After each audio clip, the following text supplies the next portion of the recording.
Here's my really quick review for the LIFX PAR38 floodlight. I didn't find too many reviews about this product and I thought it might be useful to somebody. So in this box, I've got the bulb, looks pretty well made, and a little booklet with the setup instructions and the matter code, which is the most important part for this setup.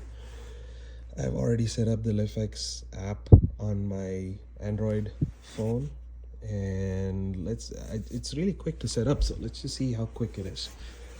I'm using this outlet. These floodlights are going to be set up on the outside of the house, and I'm just trying to configure them in my app before we install them.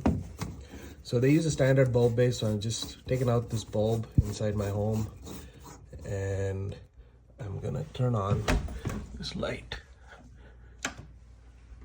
So as you can see, just put it in, turned on the light, and now we come to the app and we say, let's do a new product, new light, and scan the QR code.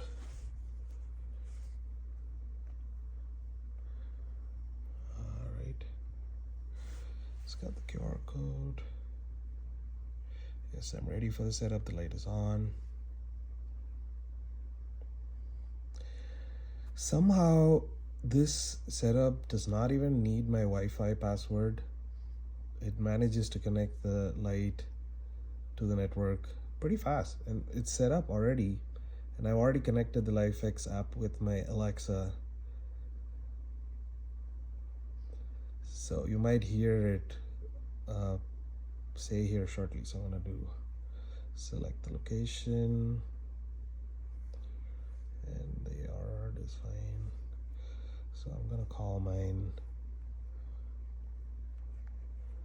Flood 4,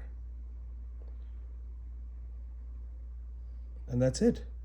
That's how easy it was to set up this light. So I think the setup in the app is actually very, very easy, and you can see. I found Flood 4 from the LIFX optimized for smart home skill, and you can control it by saying, turn off Flood 4.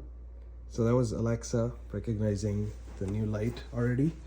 And so here's the light in the app, and whoops, this is the switch off, on, and you can do colors and all that stuff. So I hope it's useful to someone. So this is my first day with these lights, so I don't have any review about the lights themselves, but the actual setup was really easy. So full thumbs up for that, LIFX.